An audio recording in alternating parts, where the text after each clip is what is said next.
Thanks for that wonderful, warm Cheltenham welcome there. And those of you who have never seen me for a long while, when I walked out there then, I bet you thought to yourself, bloody hell, he's aged. See, I'm not just a comedian, I'm a mind reader as well. Yeah, well, we all have, haven't we, eh? And the thing with me, I can't have plastic surgery like you might be able to have, because I need lots of room in here for all the faces and the manoeuvres, you see.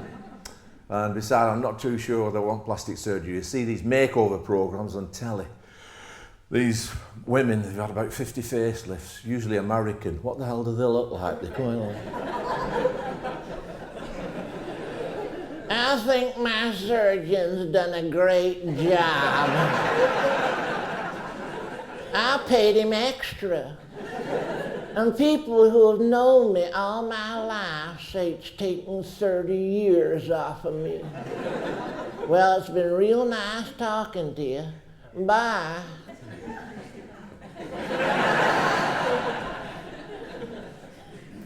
Anyway, thanks for coming out tonight. It's not easy. I know it's like. You sat at home, it's comfy. And you think, should I stay here? With my feet up in front of fire? Eh? In my favourite chair, a few chocolates, bit of wine, beer perhaps, yeah. Cushion at the back of my head, watching a video, ooh yeah. Or should I go into town and get stabbed?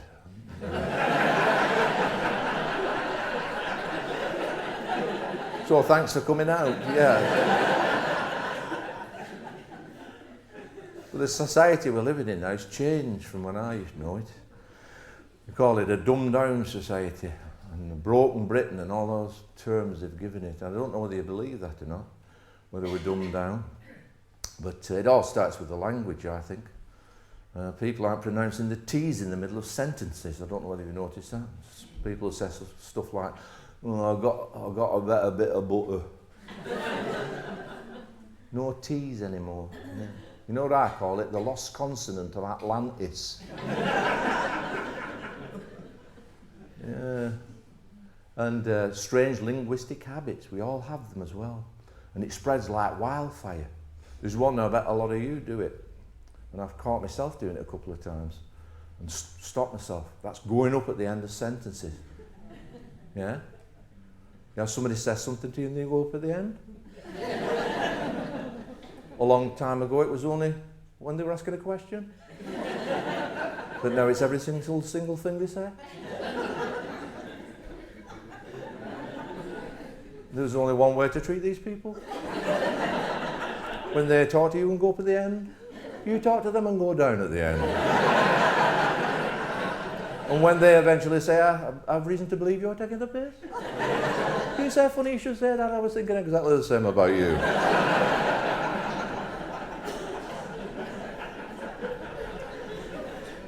And people say things to somebody, and then somebody doesn't just accept what they said, they want them to say it again and reiterate what they just said for some reason with a question.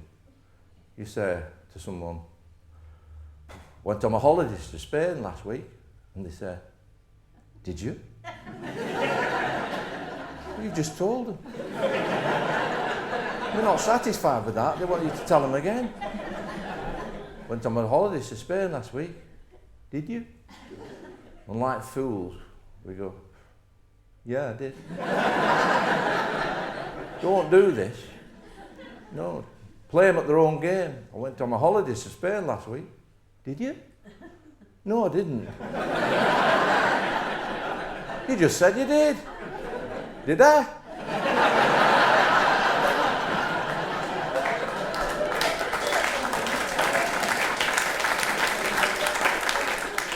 Yeah, we're living in a dumbed down world, yeah, dumbed down society.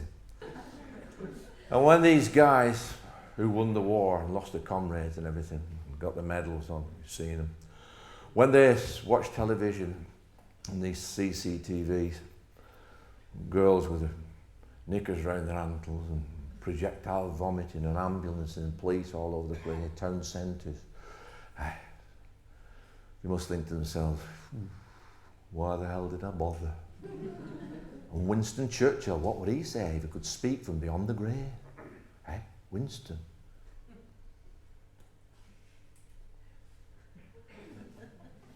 In my day, the typical question asked in the classroom was, please miss, how many T's are there in pretty? Now it's more like, hey you, fat slag. Is arsehole all one word?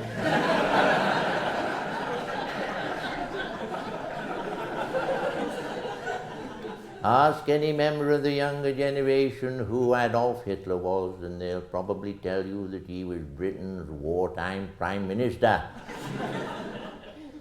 Ask the same person who I was, and they'll mention the dog on the insurance commercial. Won't they, little fellow? Oh, yes. And the older generation have constantly got to suffer the indignity of trying to fathom out new technological gadgetry designed by the young for the young, like hi-fi systems with tiny little symbols and signs and tiny little writing that can only be read with the aid of an electron microscope. And when one finally does read what's written, it turns out to be an acronym like LED, which apparently means light-emitting diode. Oh, it's a light-emitting diode, is it? No, it's not, you pretentious young bastards. It's just a friggin' light.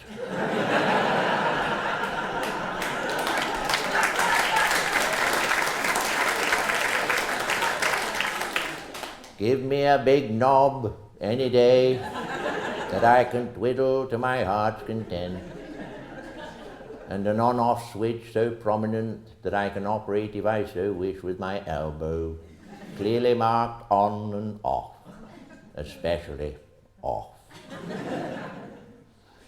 And music, once so melodic, is degenerated into a thing called rap, with alien lyrics like "Don't diss me," "Respect," "Keep it real," "Bling bling," "Me Julie," "Smack me bitch up."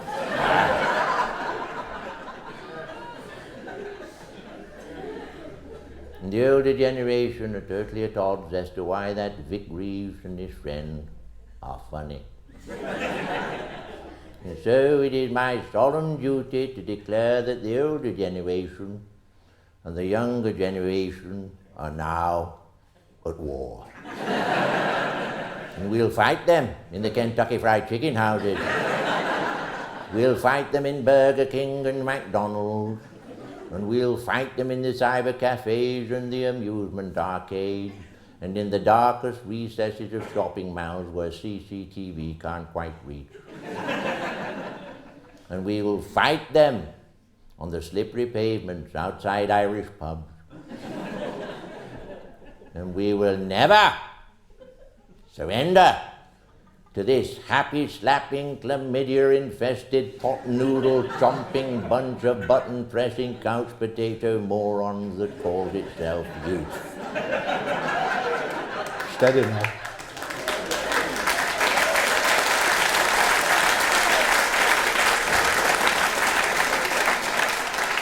And we will secure victory. So all you litter-dropping hoodie scumbags, stick that in your spliff and smoke it. Oh, yeah. Oh, yeah.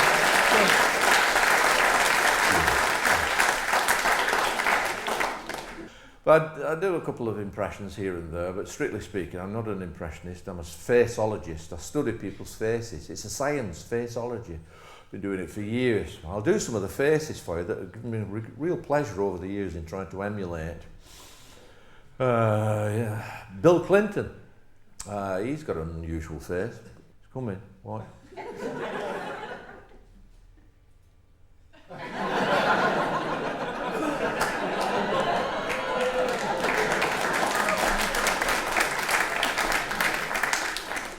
That cheery Blair sure has a strange mouth. Still, I'd give it a shot. Something's vibrating in my pocket. Oh, that's real good. Oh, it's my phone. Excuse me. Who? It's Captain James T. Kirk of the Starship Enterprise. What is it, Jim? What? You're glad the White House hasn't been taken over again by the Clintons? Yeah. You don't understand, Jim. It wasn't me running last time. It was Hillary. Hillary. What's a Hillary? Wife, Jim, but not as we know it. I was hung up. Now Bush, he came along after Clinton, totally different face. Little Weasley bastard he was. Little narrow eyes, narrow mouth that turns down at the edges. And you've got to see my Bush, it's really accurate this time. But when Bush addresses a crowd like yourself, probably a bit bigger than what you are, but he doesn't speak straight away. He sort of weighs the crowd up a little bit. And he's a compulsive sigher as well. Likes to sigh a lot. You'll know what I mean when I do it.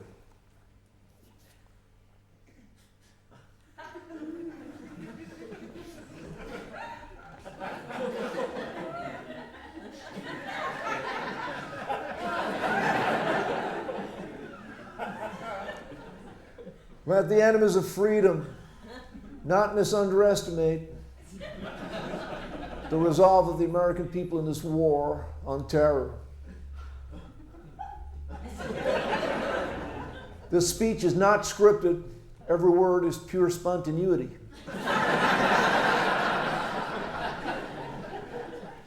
There's good news and there's bad news. First, the good news. The bad news is there has been an assassinatory attempt on the life of ex-Prime Minister Joe Blair.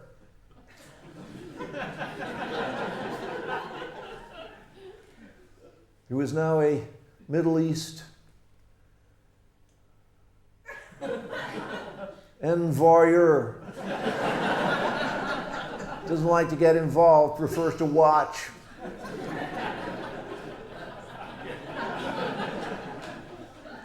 The good news is the instigators of the assassinatory attempt unsucceeded. The bullet, which was fired from a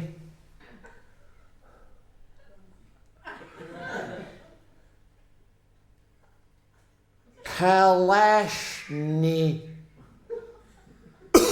rifle,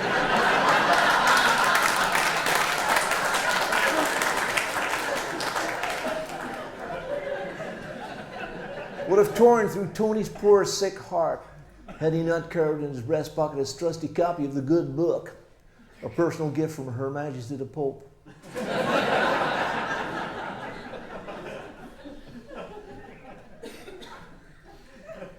Well, I'm no longer president. We've got a new president, President Borat Osama.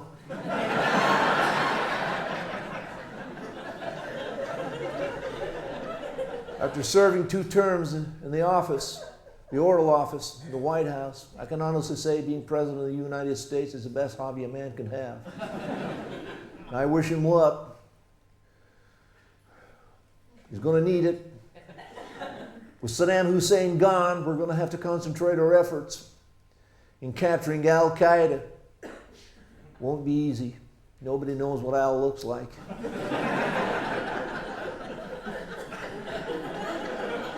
All I can say is Al's fate can be summed up in just one word, and that one word is, we're going to get him.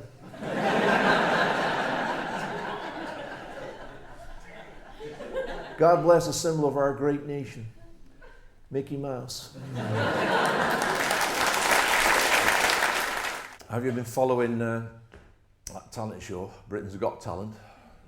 Or Let's Mock the Afflictors, as I call it. Be a better name for it, wouldn't it? These people that enter, they're a bit naive, you know, they think, oh, if I win, won't it be wonderful? I'll be able to do the Royal Variety Show. Won't that be great? Well, no, it won't, actually. I know, because I've done it. Yeah, you don't get paid. But you get to meet Prince Charles.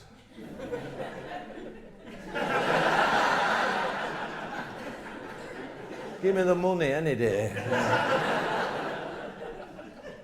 There's a big theatre in London, huge place. The Lyceum, 2,000-seater, packed like sardines. And it was one of those with the Muppet boxes at the side, little cherubs on. And Prince Charles and Camilla were up there in the Muppet box. And they were backlit. And I could see the silhouette of Charles's head with his ears sort of like that. And I thought if he falls out of that Muppet box, he'll be all right, because he'll just glide across the auditorium. And we did the show, and in the afternoon, we'd been told at night, when the show was over, the choreographer instructed us to take a wave and everything, and I'll get in a line first. There's loads of different acts and comics and jugglers and all sorts, all in a line. And I was right in the middle, and we got a wave, and then the curtain shut, and then we had to turn round this way, all in a line, so Prince Charles and his entourage could come down the side steps and then go along the line and thank people for doing the show for nothing. And he's going along like this.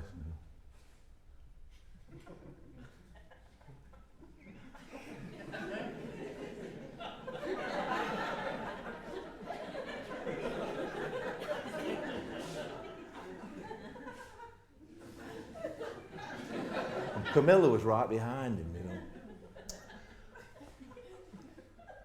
And it was at that time when people were making cheap jokes at her appearance, And I was really close to her. Really close. But what I discovered was if I screwed my eyes up a little bit like that, didn't make the slightest bit of difference.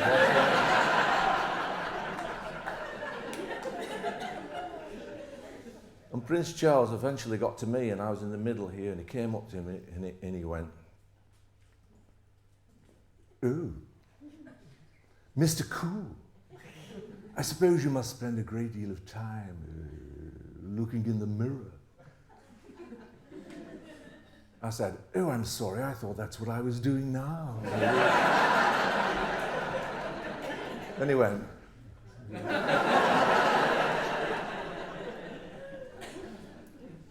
I do feel sorry for him. Doesn't seem to know what to do with his hands. He's a compulsive fidgeter. You must have noticed that. Usually starts off with his hand in his lapel like that, and then he'll take it out and do this a bit. And then they'll go behind and come back again. And they'll do the cuffs, then the ring, then the tie, then the nose, earlobes.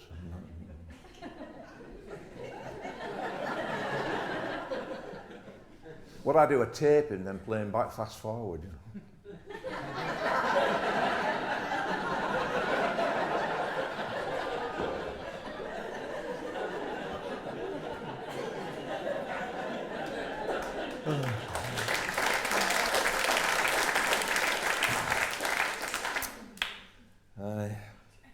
So I've met Prince Charles, met loads of people on my travels.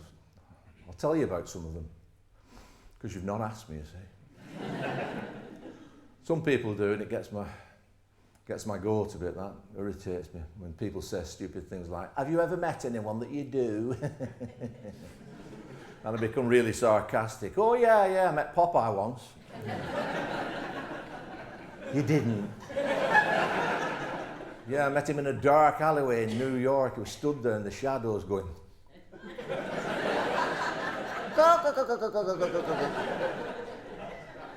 "How was it for you, Pluto?" It's time for my spinach, Alice.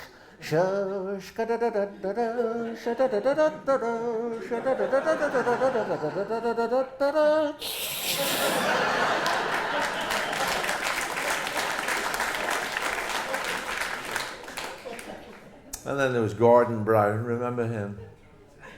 He was a firm believer in if it ain't broke, break it. Yeah. And when he left the White House, a lot of people felt sorry for him, but I felt sorry for his face, because by that time it was dangling from his skull.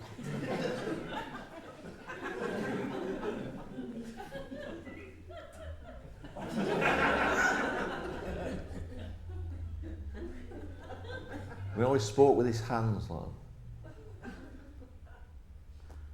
Because when he was a kid, his mother used to make him hold wool. When she got a ball big enough, she'd stick it in his gob. That's why he keeps going. I once tried telling a joke. Didn't work. No one laughed. Perhaps I should have sang a song, something Latin American.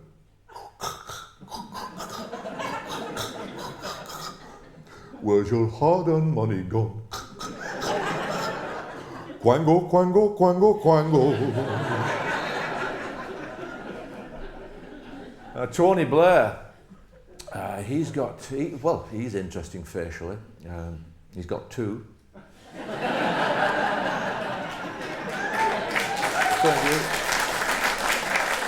Tony Blair, the man who would be Queen. Eh? Yeah, and he's got that big beaming smile. I'll do him in vision only because I can't get his voice quite right. But this is faceology after all. He's got that big beaming smile that you all know so well, and he's got these little limbering up smiles that he does, working up to the big one. And he does these limbering up smiles when he thinks he said something that's really clever, but it's just verbal diarrhea, really. But he thinks it's clever, and he does these limbering up smiles. It's the equivalent of patting himself on the head. And he's a bit like a dummy as well, I always think. And he's got that maniacal look as well that he starts off with sometimes.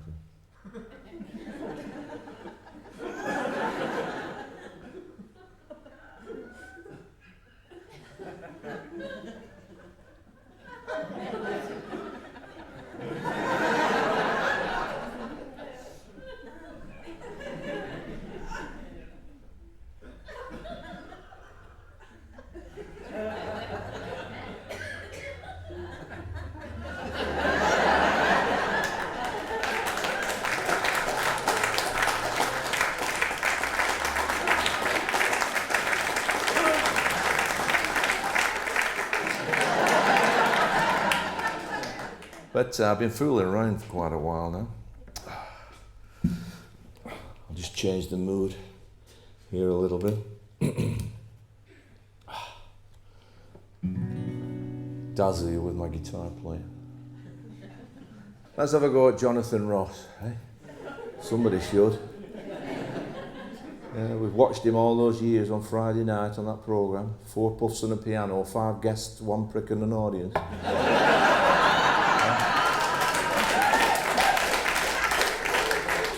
Oh, thank you. You're giving him the clap he truly deserves. You really. Jonathan Ross sings Paul Simon. That should be good.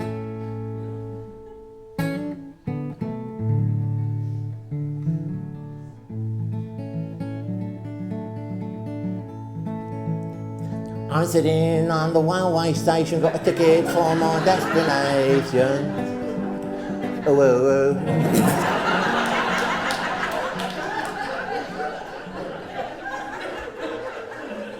In this age of politically correctness, I'm going to try and be brave here tonight. Salman Rushdie sings Cat Stevens.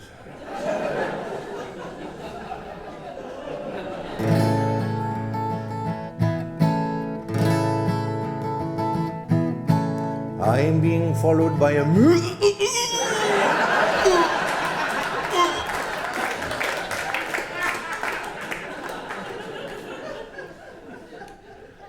And for my last trick, folks, leaving a great crowd.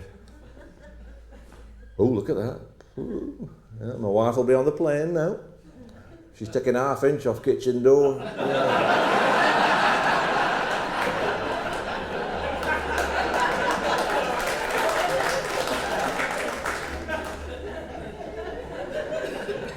The cracking crowd, you really are. I've got to finish off with this. I'm going to try and join two seaside towns together.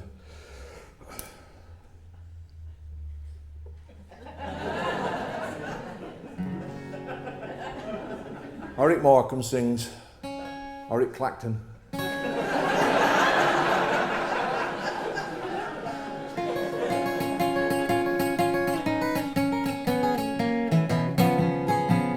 I woke up this morning. Woke up yesterday morning too. Woke up this morning. Woke up yesterday morning too. Oh yes I did.